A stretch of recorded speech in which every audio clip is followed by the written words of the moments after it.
అని అన్న బెల్ట్ తీసుకొని కొట్టడానికి వచ్చింది.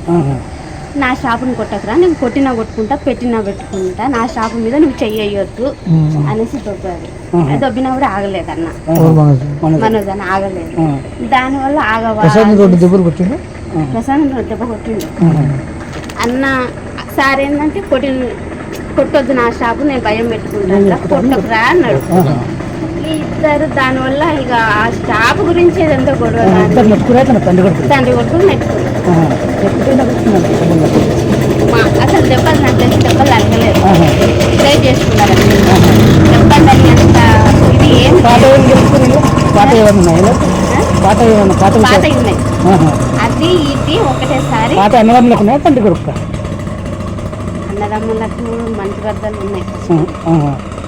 ఏమన్నా మౌనిక మేడం చేసుకోవడం ఇష్టం లేదు, ఫస్ట్ నుండి వాళ్ళకి ఇష్టం లేదు. దానివల్ల కొంచెం వాళ్ళు ఫస్ట్ నుండి డిస్టర్బెన్స్ ఆ విషయం మీద.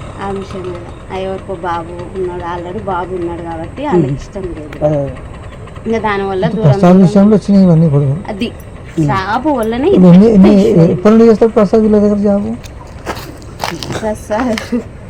ప్రసాద్ జాబు వాడు 6 సంవత్సరాలు 4 సంవత్సరాలు హైదరాబాద్ కాదు,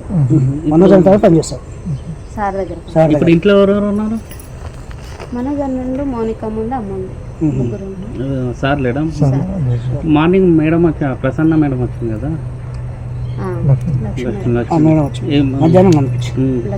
అంటే ఏమన్నా సంజాయించిందా లేకపోతే చెప్తుంది ఇంకా ఫోన్ చేస్తారు, మాట్లాడుతున్నారు.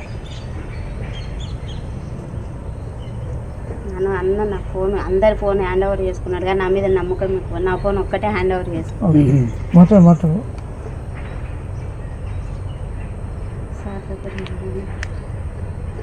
ఎన్ని గంటలకు అయింది? నైట్, శనివారం నైట్.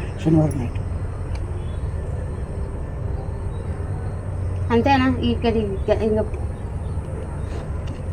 సారు ఇక్కడ ఏం జరుగుతుందో తెలుసుకోరాని ఫోన్ చేద్దాం అన్న. రాడు, నాకు తెలిసి మా విష్ణు అన్న రాడు.